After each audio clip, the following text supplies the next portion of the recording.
You're live from Surprise in Arizona. Hope you're having a super fantastic, sparkling day. Welcome to Before the Dirt Nap podcast number 2053, Crafty Day. Yes, I know, totally off our genealogy topic. Well, are we? Crafty Day. I apologize for being so late on. We went for a walk and got talking with neighbors. So, got to catch up on the neighborhood gossip. So, we did that. Okay, so today was more of a crafting day. I know I should have been sorting stuff, but I had an urge and inspiration to go and create some greeting card templates that I could then put onto Etsy. And so I kind of got caught up in that. I did allow myself a certain amount of time to do it, but I forgot to set the timer, so it ended up being kind of all day. I know, bad Helen. It means I'm going to have to work twice as hard to catch up. But you know what? I thought crafty things, do it yourself, upcycling and creative fun. You know, what's the most creative thing you've ever made? Have you ever repurposed something in a unique way? And crafting isn't just about making things. It's about preserving memories, expressing creativity, and even relaxing after a long day. Yes, I can attest to that. In the evenings, you'll find me, if the TV is on and I'm watching a movie, my hands are busy. I'm either on the laptop creating things. I could be sitting there reading. I could be sitting there knitting and crocheting or just writing out stuff, ideas, and everything else. I have an idea notebook that I keep with me. And anytime the inspiration hits, I start jotting ideas in there. I will even at times put them into ChatGPT to say, hey, I've had an idea about this. Brad used to be my go-to person. Like I go running into the family room and I go, I've had an idea. And he'd sit there and you can see by the look on his face, he was like, oh crap. But I would sit down and I would basically just brain dump with him. And he might give me feedback on some of it. On some others, he goes, no, forget that one or do that, do da-da-da-da. And it was very helpful for me. But is that where my thingies go? Hang on one moment. Oh, you have got to be kidding me. I was scouring all over my computer and Dropbox and that looking for a file, and it's sitting right on my desktop. Anyway, so I would do this brain dump on it. Well, I don't have anybody to brain dump with. So what I do is I now use ChatGPT for those brain dumps, where I turn around and I use the app on either on my computer or the app on my phone, where I can use the microphone to type whatever it is I want to talk, and I just go and just talk and just dump that stuff out of my head, and then I press enter and leave ChatGPT to sort through it for me. And it comes up with some ideas and some suggestions and things like that. And then we go backwards and forwards on this whole brainstorm. Like I'll read what it brings up and it might inspire me for something else. I go, yeah, no, I don't like that. Let's wipe that out of there and change it to this. Or let's do this instead of that. And it's actually kind of interesting because it seems to feed back in my voice, which is really scary at times. I feel like there's another person on the other end just typing things in. But anyway, so crafting isn't just about making things. It's about preserving memories, expressing creativity, and even relaxing at the end after a long day. Tonight, we're diving into all things crafty, from do-it-yourself family heirlooms to the weirdest crafts people have ever made. The world's longest knitting project is over 6,500 feet long. That's longer than 18 football fields, just to put it in perspective for you. Okay, so turning memories into keepsakes. So you've got things that you can do. Like you can make something that will last for generations. You could do scrapbooking and memory books, preserve old family photos with creative layouts, add handwritten stories or letters from family members, use vintage postcards or newspaper clippings for historical context. Yes, I do the physical scrapbooks. I haven't done them for a while. All my supplies have been packed for the last few years. So I am taking those down to New Zealand with me. It's very interesting going through 28 years of stuff, because all of a sudden I'm sort of like, I have this really cool dinner set. I got to tell you the story about the dinner set. Don't ask me why. It just hit me that I have to tell you the story about the dinner set. So years ago, Brad and I were somewhere. We were on a vacation somewhere, and we went to this outlet place, and it was an outlet for household goods or something. It may have been at the factory. I don't know. But we came across these really cool plates that had black on the outside, like black on the outside of the bowl, black on the underside of the bread and butter plate and the dinner plate. and black on the outside of the mugs. And then the insides were colored, were colors. And they had this tan, a spring green, and a blue. And so I said, well, I kind of like the blue, but the green's not too bad either. And so then we were thinking, well, we have a cutlery set, so a silverware set that seats 12, is for 12 people. So let's get plates for that, because if we have people coming over, we've got the extra plates and everything else. And these are thick, heavy plates. And so I thought, okay, well, let's do that. And so none of them had, and they were all 4-person settings. Each box was a 4-person setting. They didn't have 3 of one color. They had 1 of one, 2 of one, and 2 of the other one. So I said, and so then Brad came up with the idea, let's just get 1 of each. Get a tan, a blue, and a spring green. Done. We now had a colorful 12-place setting, because to me, having everybody sitting there with the same china and all of that can look a little boring at times. But if you're doing like a potluck thing, where you've got people, doing a buffet type thing, people know what color their plate is. So, and you can do different things with different colors to make the food pop with the different colors as well. So I thought I could get creative with this. So we've had this set for, I don't know, 20-something years. And I was pulling it out of the dishwasher today and putting it away. And I sort of stood down and went, how many plates and bowls have we broken of this? And so I counted up. I have all 12 of the bread and butter plates. I have 11 bowls. So we broke 1 bowl somewhere along the way. And I have to put the colors into sequence to figure out which color it was. And we have broken 2 dinner plates. And I thought, well, after 20-something years, that's not bad. We've only lost 3 pieces out of that. I don't know about the coffee mugs. They're in a cupboard. I'm not pulling them out right now.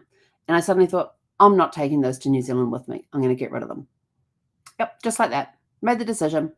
Because I also have the corral stuff that I used in the RV. And I have another set of corral, which is different, because the set in the RV has square bowls and square plates. And the stuff that I have here is round bowls, round plates. And round coffee mugs. The ones in the RV are square. And they're still sitting in the RV, because I was intending to sell them with the RV, but I suddenly thought, I'm going to take them with me, because they're a lot lighter. And I thought, because I was talking with somebody yesterday, and because of how bulky these plates are, they could probably end up taking up, if you look at the 1.5 cubic foot boxes, they could probably end up filling up like 3 of those just to get that whole set in there with the coffee mugs. And I'm like, no, I can get the corral in 1 box. I can get it in 1 box. So we're just taking 3 to 4 boxes and squish them into 1. So yes, I'm going to be getting rid of those. And then I was looking at my cutlery set. And now this cutlery set that I have, the silverware set, it has, you have the little teaspoons, you have the larger teaspoons, you have a small soup spoon, you have a large soup spoon, you have a spork, which is a spoon/fork, which I absolutely love those. I'm always using those. You have the parfait spoons, which are the long-handled teaspoons. I absolutely love using those. Then there's little cake forks. Then there's little forks like you use on a charcuterie board or something like that if you're eating food, if it wasn't finger food. Then you have small forks and then large forks. And then you have butter knives, and then you have knives with the serrated edgings on them. And then you have jam spoons, jam/preserve spoons. There's 2 of those. There's 2 sugar spoons and a couple of tablespoons for serving and stuff. And and butter knives. There's a couple of butter knives as well. And I'm like looking at this in my drawer thinking, okay, so I'm going to really date myself. So I bought that entire set back when I was like 18 or 19. I'm 58. So I've had that set for 40 years. Yes, I have lost pieces over time. Will it serve 12 people today? Nope, absolutely not. I've lost a lot of my parfait spoons. But yeah, so that may go too. I don't know. I haven't decided yet. I don't know. I've had it for 40 years. Should I get rid of it now? I don't know. Probably. And I can get something better when I get down to New Zealand. Because the problem I have with these ones is that I have to put them in upside. If I put them in the dishwasher, I have to put them upside down. And the forks, there's a little tray right at the top that you pull out, and I actually lay the forks on that. Because if I put them in the basket with the tines down, they end up going through the netting at the bottom of the basket. If I turn them and have the handles down, the handles fit through the little squares at the bottom of the baskets for the cutlery. So I'm sort of like, yeah, I don't know. So and I do have a four-person set, which I bought with the corral because for when I moved into the house before the furniture arrived, everything got out of storage and we got everything unpacked. And I actually like the weight of those ones. So I may actually dump a set I've had for 40 years and use the set that I was using in the RV. Changing. It's all about change and minimizing stuff. So that's kind of like, okay, we've now let go of that. What else can I let go of? So that didn't get done today because I got tied up with crafting, which was making some greeting card templates to sell on Etsy. So we're getting to there. But with the scrapbooking and memory books, I use Assistant. I also have the physical stuff, but I also have a digital side as well. It's called Forever, and that's this link up here. So this is everything digital. You can organize your photos into albums. You can give access to certain albums to certain people. You can give editing access. You can give view-only access. You can leave comment. You can put comments on all the photographs. Tell the story in the sidebar next to the photograph. And if you go to through that link, you'll receive a $20 coupon off your first purchase, and you also get 2 gigabytes for free. Let's see what else. Oh yeah, quilting and embroidery with a story. So memory quilts made from family clothing like baby clothes, wedding dresses, favorite T-shirts. There's a lady I met, Vicky. We met in Orlando during lockdown, and she came and visited me when I was up here in Sun City in the RV, and she found they had a sewing group at the campground there, and she took some clothes over to get them fixed or hemmed. I can't remember which, but she had some clothes that needed some tailoring done to them. And so she got talking to the person there, and now she has all of these T-shirts from different places that she has been. And so the woman then took the T-shirts and is creating for her a memory quilt of all the places she's been to from these T-shirts that she's collected over time. She's like, what am I going to do with these T-shirts? And so somebody suggested she makes a quilt out of them. So that's what they did. You can hand stitch family trees, an embroidered visual of ancestry. I've seen this done when we went and visited an Amish house, a Amish family. They had the picture frames up with cross stitch in them of the family tree. Like here's the wife at the bottom, and here are her ancestors listed above her. Here's the husband's name at the bottom. Here's his ancestors listed. Here's them together at the middle, and their children are listed underneath. And it was all cross-stitched. It looked beautiful. It was really cool. I enjoyed looking at that. So you could, we've got an example where a woman turned her grandmother's wedding dress into pillow covers for all of the grandchildren. How cool to have a piece of your grandmother's wedding dress. That would be really cool. You could do it-yourself time capsules and memory boxes. Fill a box with letters, small objects, and newspaper clippings from today. Bury it or keep it hidden for future generations to find. And then think about what family keepsakes have been passed down in your family. Now, had I realized I was going to talk about this topic, I would have brought in my barometer, because I keep telling you guys about my barometer, but I haven't shown it to you yet. So one of these days you'll get to see it. You could do lost arts. Traditional and historical crafts are making a comeback right now. So you've got forgotten pioneer crafts like candle making. Earlier settlers made their own light. Basket weaving and leatherworking, hand stitch clothing and knitting. Some of those are lost arts. In some cultures, they're still very much alive, but there's stuff that's dying out, and it's sort of like, bring them back. They're such great. I was scrolling through TikTok the other day and came across this woman who was basket weaving. And I'm not talking just little baskets. We're talking big, like hamper type baskets that she was weaving. And she was doing it live on TikTok, so you could watch. And I'm like, dang, she's going quick. She was really doing it really fast. But then, of course, she has the process down. Culture and traditional crafts from around the world. In Japanese, you've got origami, folding paper into delicate shapes. I love doing origami. I have a whole set of different square pieces of paper, and I have my little origami book, and every now and again I break it out and I go create something. Some of them confuse me on the instructions, but other ones, not so bad, not so bad. There's Celtic knotwork, ancient patterns used in stone carvings and jewelry. Yeah, they've got some really cool stuff. You've got Native American beadwork used for storytelling and identity. Bringing old skills into the modern world. Do-it-yourself soap making and natural dyeing, as in dyeing, tie-dyeing something a different color, are trending again. In fact, I got a gift for Christmas from a friend of mine, and in there she had handmade soap. Not that she had made it, but she had bought this handmade soap from somebody who was making it. And it just smells so good because there's an apothecary out in Apple Junction at the ghost town, and beautiful place to go into. And she has these gorgeous, absolutely stunningly gorgeous bars. They're like about like a loaf pan size, maybe a little longer than a loaf pan. Think of a loaf pan. They're about that size. And they just absolutely good, absolutely scrumptious. They smell delicious. And I looked and I went, is these? And to me, it looked like fudge. I go, are these fudge? And she says, no, they're soaps. And I'm just like, really? And so, yeah. She says she has to keep the kids away from the kids, see them and think that they're fudge and trying to sample them. But yeah, do-it-yourself soap. And so she uses natural ingredients to make the soap, and she uses essential oils for the fragrance of the soaps, which is really cool because I'm all about the essential oils.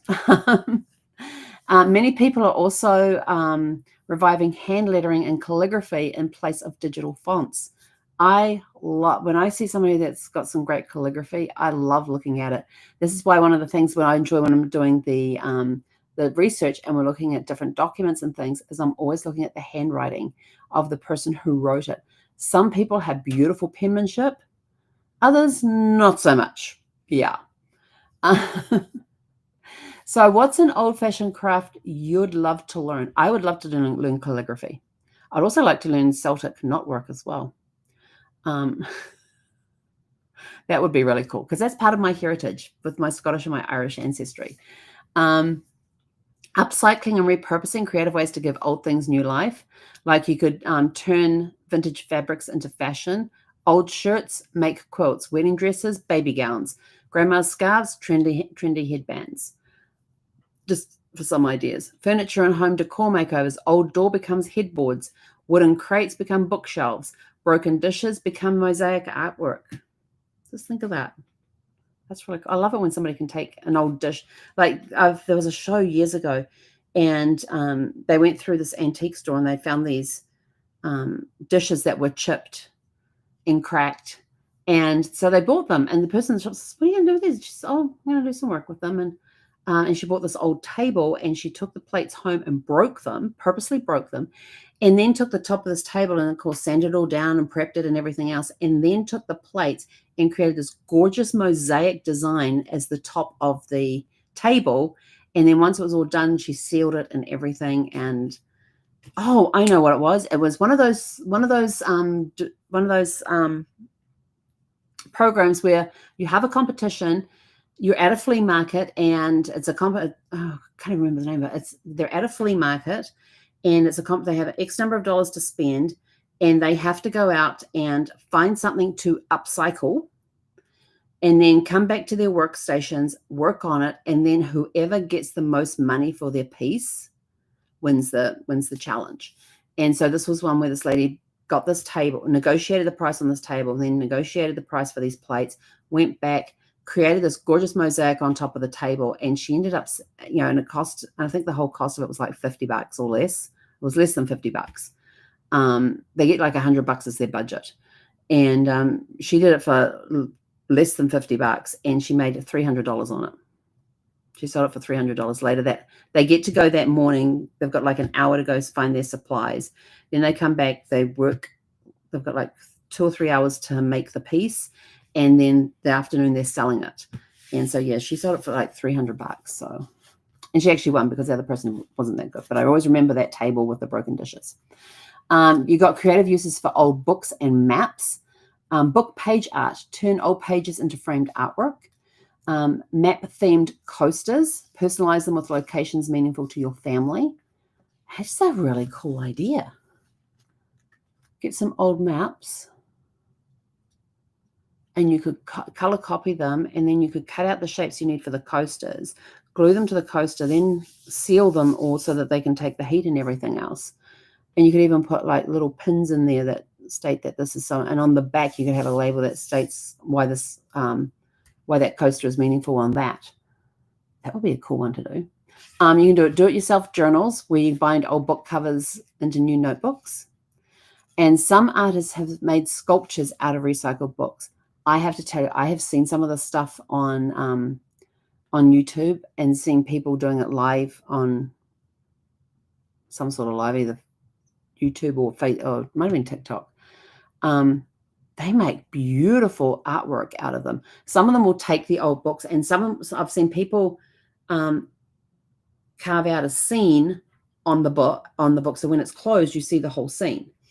Then I have seen people take those books, bind them tight, and then paint a scene along the edges of the pages of the book. So they would take a book like this and they would paint some scene across it. And usually they're thicker than this book, but they would paint a scene across here, maybe on the ends. And so when you're looking at it, there's this really beautiful artwork there. And but the pages aren't sealed together. But other ones, they've taken the books and then they've carved the pages and made these beautiful like carvings along here. Which is, it's, when you think about it, it's really cool. And takes some talent. It's not my talent though, but that's okay. My talent lies in other areas. Crafting for relaxation, why do it yourself is good for the brain. Crafting isn't just fun, it's therapy. You can, knitting, painting, and pottery have been shown to reduce anxiety. Repetitive crafts like weaving, cross stitch is like meditation, and it really is. When you get into the zone of doing your cross stitch or your weaving, it does become very meditative. I even find knitting and crocheting the same thing as well. There's science behind crafting and happiness. Making something activates dopamine, the brain's feel-good chemical, and studies show crafting helps memory, focus, and mental health. And if you're working with your hands and having to think of the next step and stuff, not sitting on a computer designing stuff like somebody was today, here everywhere, then yes, it definitely does help with memory, focus, and mental health, and makes you feel good too. The best craft for mindfulness and relaxation is slow stitching. No rush, just enjoy the process. So if you're hand stitching like the hem of a dress or hem of a piece of pants, a pair of pants, then that's something that you can take your time with and do it slowly. And of course, when you're hand stitching clothing, you want to be a little more, you tend to slow down a little more because you don't want the stitches being seen through on the other side. I know when I was learning to sew that one thing I got taught was how to, was when hemming pants or skirts or dresses, you don't want to see the stitches on the other side. But of course, you still got to do the stitch, but how do you do it? So yeah, so I got taught how to do all of that. It's been a long time. And you had to it's not something you could rush. So you had to slow down and do that. Candle carving and sand art. Candle carving and sand art are simple repetitive motions which help induce relaxation. Do you have a favorite craft that helps you relax? Okay. And our last section is the weirdest and most unusual crafts ever made. Some people take crafting to the extreme. The world's longest scarf was over 6,500 feet long, longer than 18 football fields. Crafts made from bizarre materials, pencil shaving art, tiny. Oh, I have to do this pencil shaving art. Now, this one here, they're talking about the actual wood shavings off a pencil where they make tiny sculptures from pencil scraps. On YouTube, I can't remember where it is, but every now and again I come across it because they showed it as a short. They literally break the lead. They then hand sharpen the lead on the pencil. Then they take these tiny little tools using a magnifying glass and create little mini sculptures from the lead. And they get the lead to be about 3/4 of an inch to an inch long. And then they do these intricate carvings on just the lead of the pencil with these tiny tools. It's mesmerizing. It really is. Human hair jewelry, a Victorian tradition where loved ones' hair was woven into bracelets. That kind of gives me the creeps. Chewing gum sculptures. Yes, people actually made art from chewing gum, from chewed gum. Yeah, no. Record-breaking crafting feats. Largest crochet blanket in the world was over 120,000 square feet. That is huge. 120,000 square feet was the largest crochet blanket in the world. A woman once built a full-size castle using only popsicle sticks. Interesting. Because I'm thinking of the way, popsicle sticks don't weigh a lot, but if you're making a full-size castle, that is for those popsicle sticks around the foundation area, that's a lot of weight that they're bearing while it's above them. But I guess it worked because they did it. So what's one of the strangest or funniest crafts you have ever attempted? So whether you love do-it-yourself crafts, want to try something new, or just enjoy seeing what people can create, there's something magical about crafting. So from do-it-yourself keepsakes to upcycling old treasures, crafting in a great way to be creative, relax, and preserve history is a fun way. So let's keep making things that matter. And with that, we are out of here for the evening. So go out, have a super fantastic sparkling evening, and we'll be back here tomorrow evening at 6 p.m. Pacific. Hey, konera.